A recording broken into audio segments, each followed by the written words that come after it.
की माझ्या शिवसैनिकांना त्रास होतो, त्याच्यावर खोटी केस दाखल केली, त्याला तडीपार केले, त्याला हे केलं. हे फक्त मी माझ्या शिवसैनिकांसाठी करत होतो, मला काही नव्हतं. निदान गेल्या 3-3.5 वर्षामध्ये एका बाजूला मला पाठीचं दुखणं, डायबिटीस, हे सगळं करत असताना मी घरात बसून थांबलो नाही. ज्यांनी कामं करायची त्यांनी केली नाही, पण मला मतदारसंघ वाऱ्यावर सोडता आला नाही. मी लोकांचे प्रश्न घेऊन, कधी वादळानं नुकसान झालं त्या ठिकाणी पोहोचलो, खिशातले पैसे काढून लोकांना मदत केली.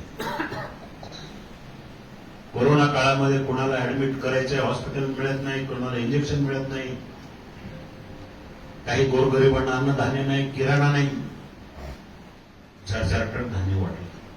हे कशासाठी? हे फक्त मला काही सत्तेची हाव होती म्हणून नव्हे. मी खासदारही नव्हतो, पण फक्त ज्या लोकांनी माझ्यावर मनापासून प्रेम केलं त्यांना वाऱ्यावर सोडता येत नव्हतं. ज्यांच्यावर जबाबदारी होती, ज्यांचं रक्षण करायचं, ते आपले बसले होते घरामध्ये स्वतःला कोंडून. हे सगळं उभ्या महाराष्ट्रानं पाहिलं.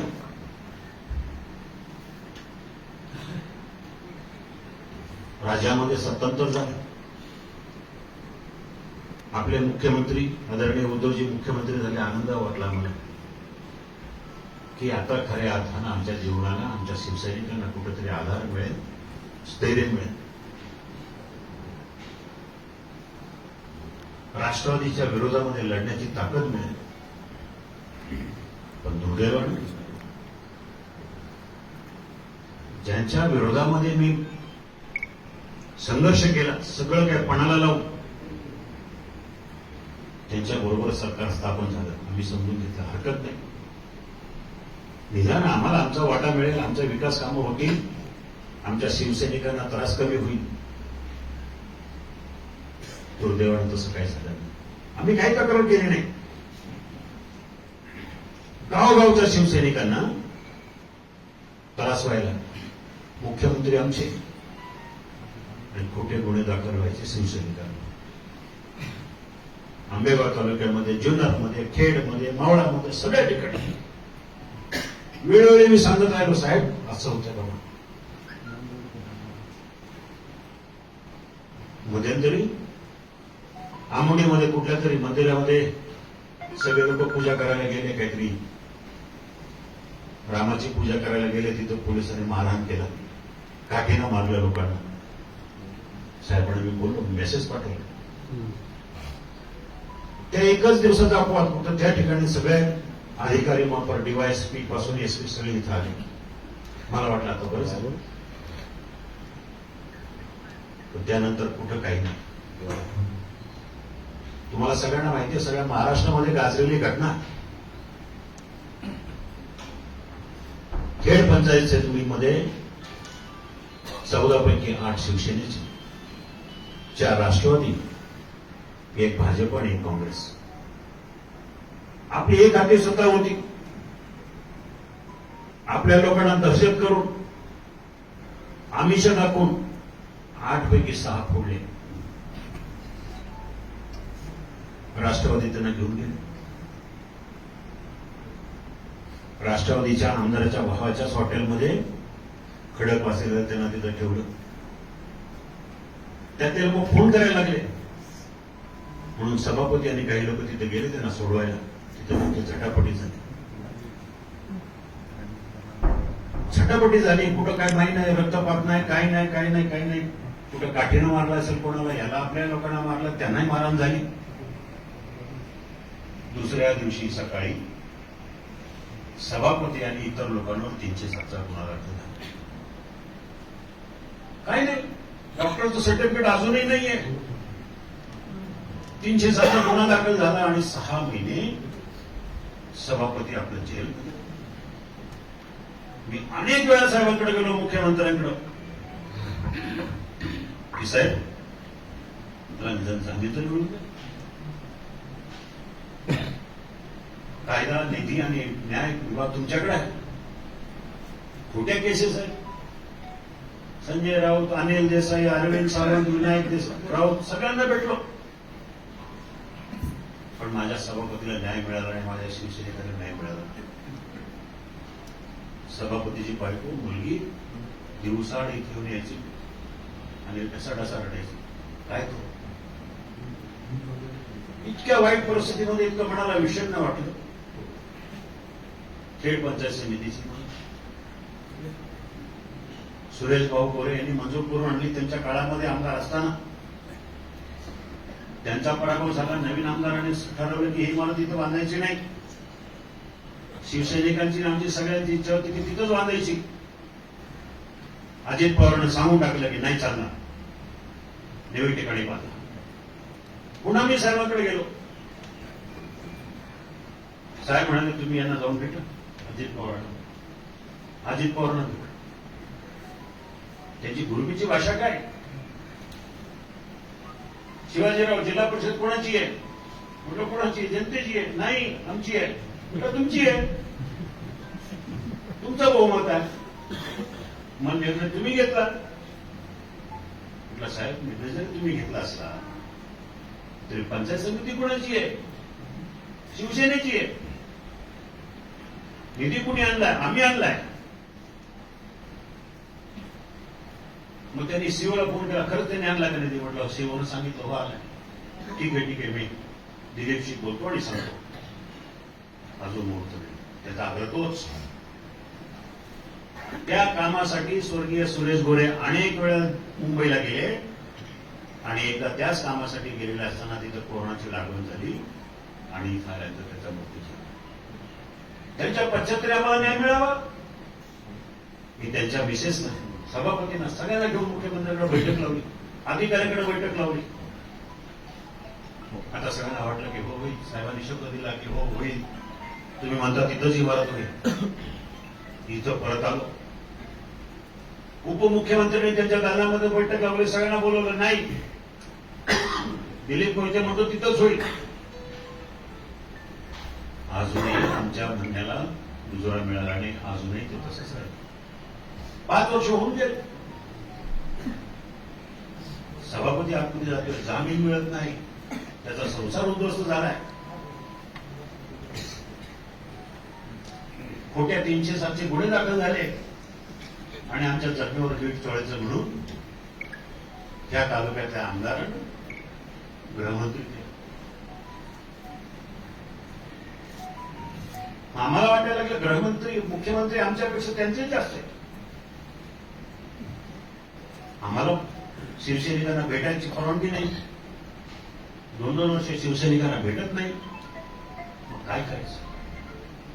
तरी सुद्धा आम्ही सगळं सहन करून पक्ष आपला आहे. उद्धवजी आपले नेते आहेत, त्यांची तब्येत बरोबर नाही, त्यांच्या काहीतरी मजुरी असतील, आपण त्यांच्या पाठीशी खंबीरपणे उभं राहायचं राहिलो, शेवटपर्यंत राहिलो. आजही त्यांच्याच पाठीशी आम्ही आहोत. परंतु आम्हाला जो निर्णय घ्यावा लागला त्याची कारणं सुद्धा तुम्हाला सगळ्यांना मी सांगतो. ती एकच कारण आहे.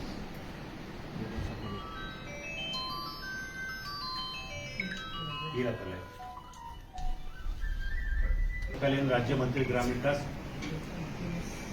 दादाजी भुसे यांनी मंजूर करून दिलेला मला जो काही फंड होता 2.5-3 कोटी रुपयाचा 25-15 3-3.5 कोटी रुपयापैकी 1.5 कोटी परत गेले. म्हणून साहेबांकडे गेलो. साहेब माझे 1.5 कोटी मंजूर झालेला निधी, टेंडर काढलेला निधी परत गेलाय, कारण राष्ट्रवादी सरकारनं तो जो सगळ्यांना स्थगिती दिली आहे.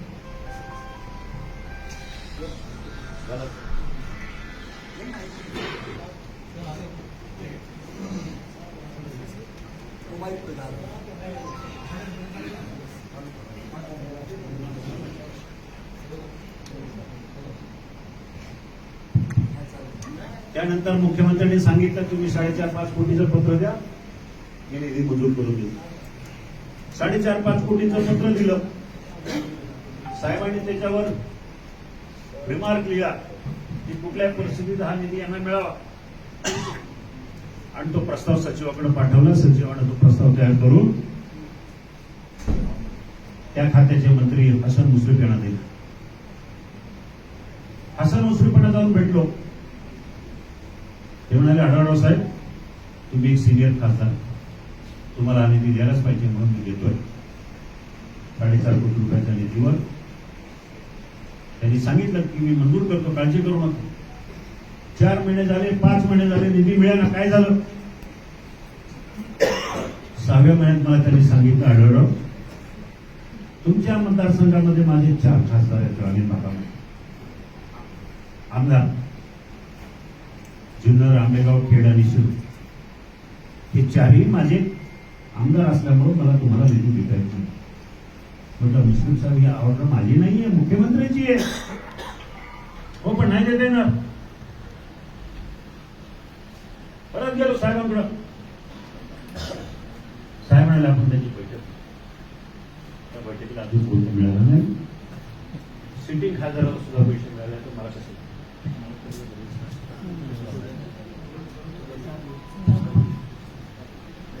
ह्या अशा अनेक गोष्टी झाल्या. वेळ मिळेल इकडं आंबेगावचा खासदार, जुन्नर आमदार, जुन्नरचा, शिरूरचा, खेडचा, सगळ्याचा रोज पेपरमध्ये मी बातम्या बघायचो. 50 कोटी याने आणलं, 52 कोटी त्याने आणलं. आम्हाला वाटलं आमचा मुख्यमंत्री आहे, इथं शिवसेनेची पंचायत समिती आहे, शिवसेनेची नगरपालिका आहे, शिवसेनेची नगर परिषद आहे, शिवसेनेची ग्रामपंचायत आहे.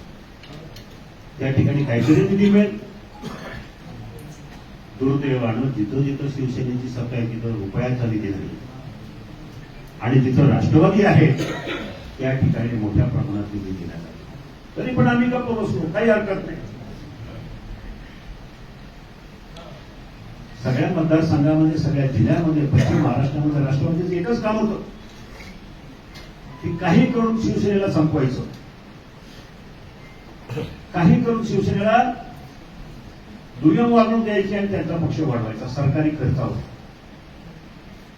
निधी सरकारचा आणि खर्च करायचा राष्ट्रवादीच्या ठिकाणी.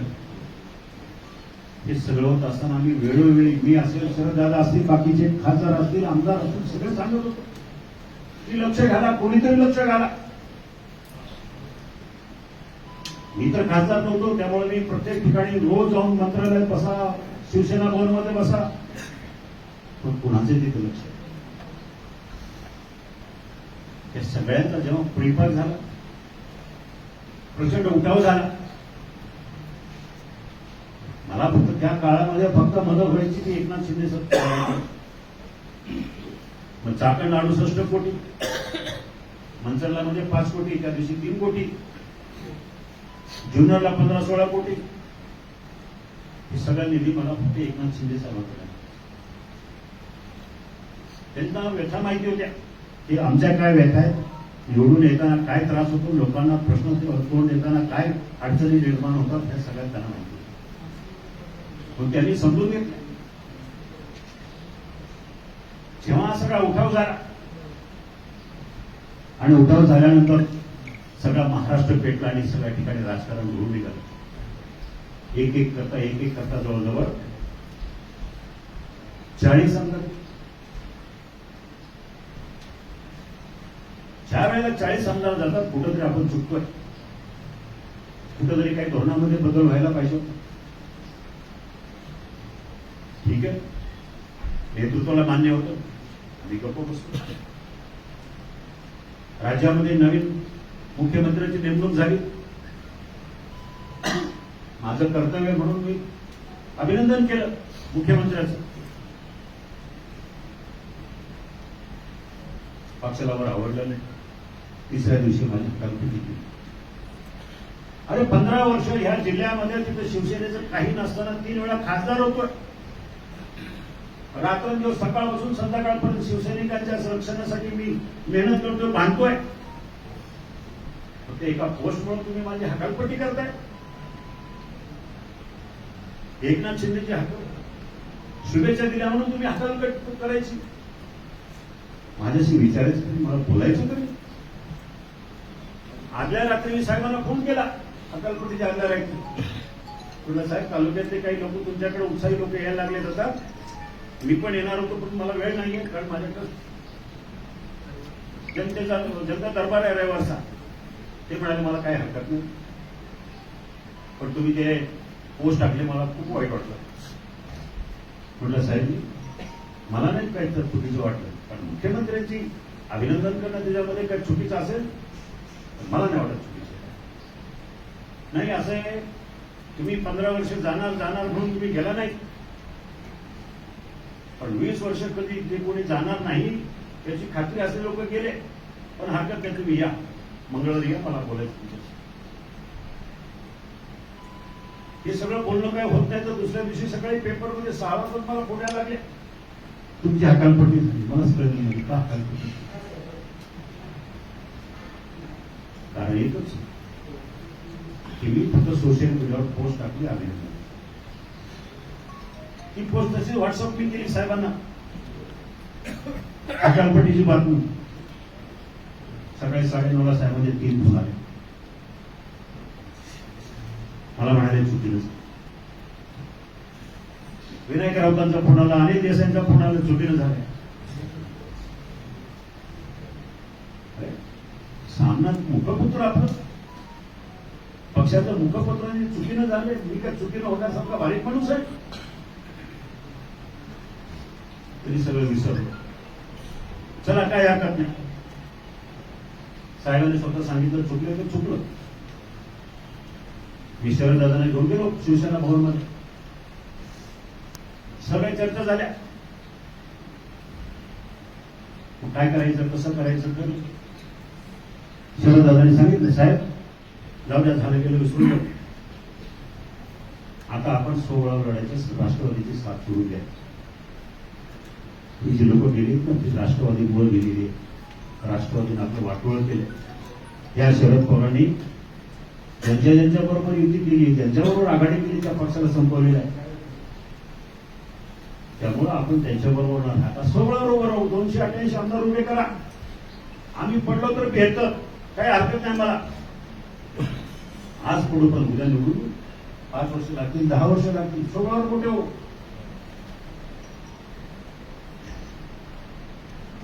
जसं केजरीवाल झालं, ममता बॅनर्जी झालं, त्याच्या मागं काय नसतो. आपल्या मागं तरी स्वर्गीय बाळासाहेब ठाकरे यांचे आशीर्वाद आहे. चला मैदानात उतरू, खुर्चीतून बाहेर पडा. साहेब म्हणाले शरद हे शिकायला शक्य नाही होणार, सगळे ऐकणार नाहीयेत, आपल्याला राष्ट्रवादी सोडून चालणार नाही. म्हणाले आम्ही काय करायचं? म्हणजे ठीक आहे, आता शिवाजीरावांनी पुणे लोकसभेची तयारी करावी. म्हटलं साहेब पुणे लोकसभेला मी कसं जाणार? शिरूर लोकसभेचा जो खासदार आहे त्याला फिरायचं नसतं, लोकांपर्यंत जायचं नसतं, आणि पुण्यात ते चालतं, गावाला नाही चालत. त्यांना जर पुण्याला पाठवलं तर त्यांच्या दृष्टीने सोयीचं आहे. नाही म्हणे ते ऐकत नाही, राष्ट्रवादी ऐकत नाही, पण तुम्ही पुण्याची तयारी करा. हे म्हणजे जखमेवर मीठ चोळायचं. मी लोकांना सगळ्यांना विचारलं, गावोगाव दौरे केले, काय करू आता? 10 दिवस माझं मनाला शांत बसून देत नव्हतं. तुमच्या बऱ्याचशा कार्यकर्त्यांना विचारपूस केली, काय करा? सगळ्यांनी सांगितलं की शिरूर लोकसभेमधूनच लढायचं. मी पुन्हा त्यांशी बोललो, संजय राऊतांशी, 4 दिवसापूर्वी 5 दिवसापूर्वी दिल्लीला होते म्हणे तुम्हाला सांगितलंय ना, पुन्हा तो काय प्रश्न विचारताय? तुम्हाला पुण्यातूनच लढायचं. एका बाजूला ठीक आहे, माझी खासदारकी महत्वाची होती. मला इथं 3 महिन्यापूर्वी साहेबांना हे सांगितलं होतं, संजय राऊतांना म्हटलं राव साहेब सोडून द्या. ज्यावेळेला इथं आले होते मे महिन्यामध्ये इथंच घोषणा केली होती ह्या जागेवर. त्याच्यानंतर मला बोलून घेतलं मुंबईला, मला म्हणाले पुण्याची तयारी काय करावं? म्हटलं साहेब जाऊ दे, कशाला पुन्हा कशाला शिरूर, मला काय नको आहे. आम्हाला शिवसैनिकांना फक्त ताकद द्यावं, सरकारची ताकद आमच्या पाठीशी राहू द्या, काय नको. चला पुन्हा तरी आमच्या शिवसैनिकांना मोठं करा, ग्रामीण मधल्या कोणाला तरी सत्ता द्या, मला डीपीडीसी किंवा काय त्यातून कलेक्टर कडून बसायचे, आम्हाला संधी मिळू द्या. कुठं आमचा एसपी ऐकेल, कलेक्टर ऐकेल, एवढं काहीतरी पद द्या, कुणालाही द्या, मला द्या, शिवतऱ्याला द्या, सोनवण्यांना कुणालाही द्या, नका देऊ खासदार. नाही आता या काहीच नाही. म्हणजे मला सांगायचं की मी माझ्यासाठी मला पुणे लोकसभा नको आहे, मला शिरूर पाहिजे म्हणून मी पक्ष सोडला असं नाही. तर माझ्या दृष्टीने जे काही चाललंय ते चुकीचं होतं. आमच्या लक्षात आलं की आज ह्या भागामध्ये शिवसेनेला जर जगवायचं असेल तर राष्ट्रवादीची संगत आपल्याला चालणार नाही, परवडणार नाही. काल ज्या मुंबईला गेलो, शिंदे साहेबांनी बोलवलं, मला वाटलं माझ्या मतदारसंघातल्या मतदार विकास कामाची चर्चा असेल. आम्हाला बोलवलं, आम्ही दोघे बसलो आणि त्यावेळेला सांगितलं की आढळलं तुम्हाला राष्ट्रीय कार्यकारिणीमध्ये महत्वाचं स्थान उपडीत आहे. तुम्हाला तुमच्या मतदारसंघामध्ये हवा तेवढा निधी तुम्हाला द्यायचा आहे. त्यामुळं तुम्ही आता ही मीटिंगमध्ये तुम्ही थांबा. आम्ही दोघांनी विचार केला. मी दादांना म्हटलं, शरद दादा मला आपल्या लोकांशी विचारायचं, लोकांचा कल काय, लोक उद्या माझे कार्यकर्ते म्हणते दादाने आम्हाला न विचारता परस्पर निर्णय घेतला. त्यावेळेला शरद दादा म्हणाले, खासदार साहेब आपण एवढा लांब आलो, मुख्यमंत्री सांगतात सगळे आमदार आहेत, 50 आमदार इथं बसले आणि अशात आपण नाही म्हणून सांगायचं तर तुम्हाला विचारणार कोण उद्या? एवढ्या मोठ्या माणसाचा तुम्ही जर शब्द जर ऐकत नसेल तर आपण करायचं काय? त्यावेळेला आईंशी आम्ही निर्णय घेतला, जे व्हायचं ते होऊ द्या. मला माझ्या मतदारसंघासाठी विकास कामं करण्यासाठी, शिवसैनिकांना ताकद देण्यासाठी जे काय करावं लागेल ते करू. उद्या जे काय व्हायचं ते होऊ. आणि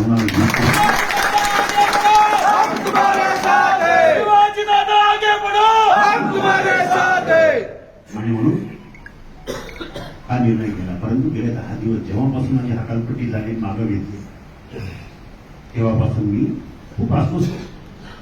काय करावं? इथं राहो, राजकीय कारकीर्द संपलीच. त्याचं काय मला हे नव्हतं, कारण कारकीर्द नसली तरी मी दिमागानं फिरतच होतो. पण माझ्या मतदारसंघाचं काय? अरे हा मतदारसंघ मी रात्रदिवस तळ हाताच्या थोडासा जपलाय. गावगाव फिरून गाठीत लोकांना मदत केली, लोकांना संरक्षण दिलंय, पोलिसाशी भांडलो, तहसीलदारशी भांडलो, कलेक्टरबरोबर संघर्ष. आता हा संघर्ष कुठेतरी थांबला, कारण मुख्यमंत्र्यांचं पाठबळ आपल्या पाठीशी आहे. आणि आम्ही काय प्रवेश केला, पक्ष बदलला नाही ना. अजूनही त्याच पक्षात आहे. अजूनही आमचं दैवत हिंदू सम्राट बाळासाहेब ठाकरे आणि आनंद दिघे साहेब.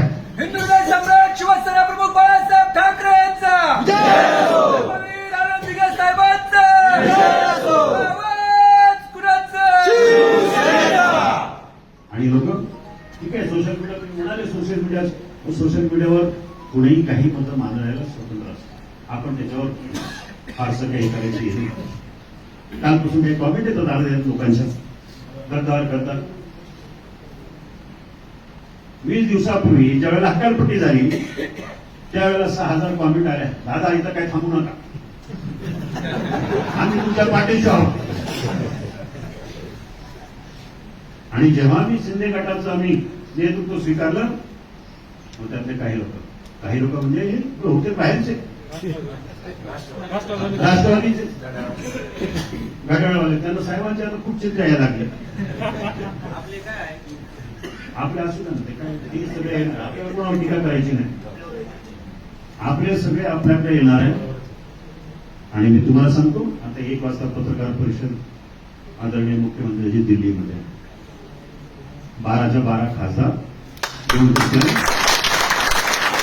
त्यांनी जोडीदार स्थापन करून शिंदे गटामध्ये सांगितलं, छत्रपती शिवाजी महाराज की जय, जय भवानी, जय शिवाजी. इतक्या मोठ्या संख्येने येत आहेत. माझं तर विनंती आहे, उरले सगळ्यांनी या, नेतृत्व करतील आमचे उद्धवजी, सरकार चालवतील शिंदे साहेब.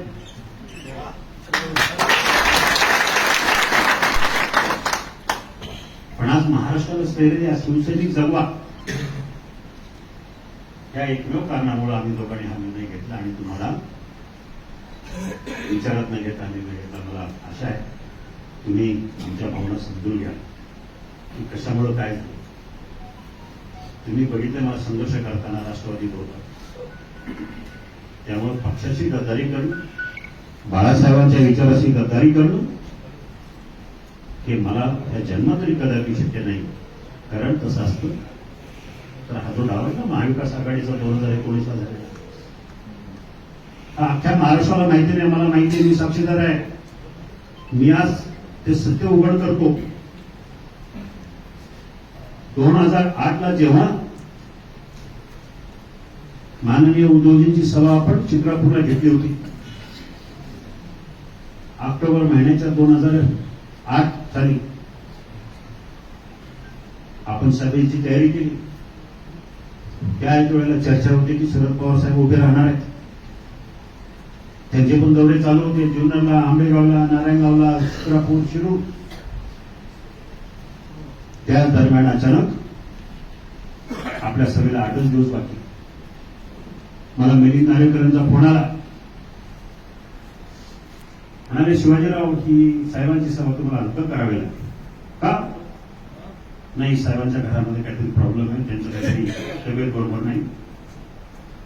आणि मला 8 दिवसच राहिलेत. मला मी जवळजवळ 1400 गाड्यांचे पैसे वाटले, लोकांची मोठी तयारी केली. नाही म्हणे आता मला माहिती नाही, तुम्ही पाहिजे तर संजय राऊतांना. दुसऱ्या दिवशी सकाळी सामना ऑफिसमध्ये गेलो संजय राऊतांकडं. त्यांनी मला बोलून येतं या या या या तुमचीच वाट पाहत होतो. राष्ट्रवादी आपली या 2009च्या लोकसभेसाठी युती झालेली आहे आणि फक्त शिरूरच्या जागेवरून आणले. शरद पवारांना इथून लढायचं शिरूरमध्ये आणि म्हणून तुम्ही लोकसभेत जाल, मावळमधून जाल. आता म्हणतात पुन्हा त्यावेळेला म्हणतात मावळ, आणि अजून 4 वर्ष राहिलं असतं ना, म्हणून मला 12 पाठवलं.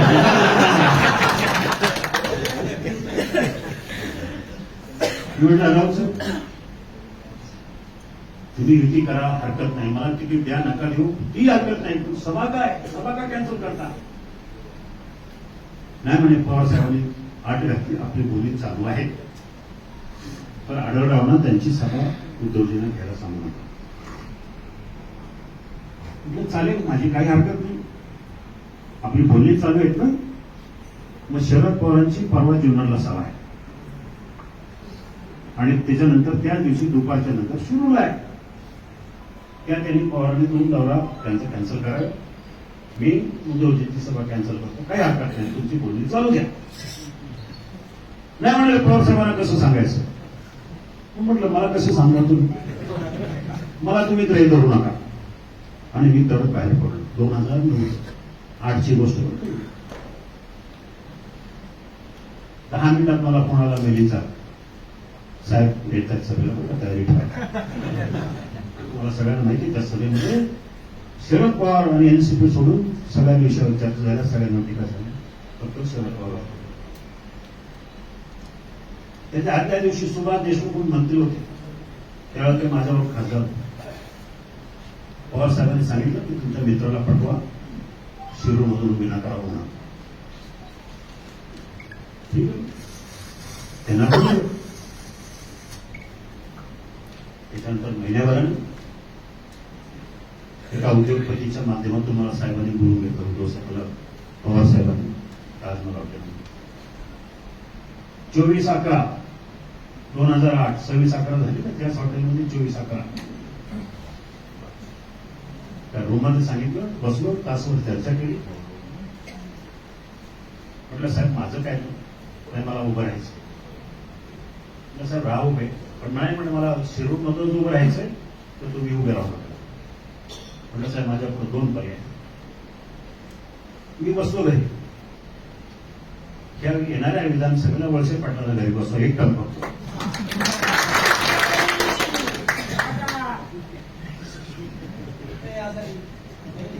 तर ते म्हणे ते ना साहेब, मग मला जर उभं राहायचं नसेल तर मला माझ्या साहेबांशी शिकवलं पाहिजे, बाळासाहेबांशी शिकवलं पाहिजे. नाही म्हणे तुम्हाला काय दिल्लीतच जायचं म्हणून 2 टर्म मी तुम्हाला राज्यसभा देतो, 2 टर्म. आता सुप्रियाचे 2च वर्ष झाले, ते 4 वर्ष बाकी आहे. ही 4 वर्षाची टर्म आणि त्याच्यानंतर 6 वर्ष, 10 वर्ष तुम्हाला राज्यसभेची खासदार. म्हटलं नाही, मी साहेबांना विचारलं, माझ्या मोठ्या साहेबांना. ज्या वेळेला मी साहेबांना विचारलं, फोन केला, म्हणजे म्हटलं भेटलं तर ते आठवतो होईल माझी. म्हणून साहेबांना, मोठ्या साहेबांनी फोनवर बोललो की असं असं तर कोणी चाललेलं आहे. म्हटलं हो चाललंय असं. पण त्याच्यानंतर साहेबांनी युतीचं जे काय त्रांगड होतं त्यावेळेला बंद केलं होतं. आज 10 वर्षांनी मी हे सांगतो कारण मी भोगलंय की आघाडी आजची जी आहे ना, महाविकास आघाडी, ती 2009 होती. आणि मला गद्दारी करायची असती तर त्यावेळेला 2 टर्म राज्यसभा घेऊन राष्ट्रवादीचा राज्यसभेचा खासदार झाला असतो, मंजूर करायला असतो. पण मी प्रभावी झालो होतो फक्त बाळासाहेबांचे विचार. माझ्या पुढे माझे शिवसैनिकांचे चेहरे होते आणि म्हणून मी सोडला नाही, कुठेही गद्दारी केली नाही. आणि आजही जे लोक आता नव्यानं उड्या मारायला लागलेत ना, सुटलेल्या तटाला पालवी फुटली. आता आपल्याला काहीतरी मिळेल, दादा गेले की आपल्याला काहीतरी मिळेल, ते पूर्ण ठेवू. आणि आजही कोणावरही काही अन्याय झाला तर मीच आहे. म्हणून मला आपल्याला सांगायचं की आम्ही आता जो निर्णय घेतला, काही चुकीचा किंवा काही लालचेपोटी किंवा काही पाहिजे म्हणून केलाय, खासदारकी पाहिजे म्हणून केलाय. खासदारकी आता एवढ्याकडे होईल. जो निर्णय मुख्यमंत्री उपमुख्यमंत्री घेतील तो निर्णय मला मान्य आहे. त्यांनी उद्या ठरवलं की मला नाही तर कुणाला द्यायचं खासदारकी, माझी काही त्यात मागणी नाही. ते म्हणाले तुम्हाला उभं राहायचं, मी राहील. मग खासदार असो किंवा नसो, मी तुमच्याबरोबर सतत सदैव राहणार. फक्त एवढंच सांगायचं की आम्ही गद्दार नाही, मी प्रामाणिक शिवसैनिक आजही आहे, कालही होतो आणि उद्याही राहील. धन्यवाद. जय हिंद, जय महाराष्ट्र.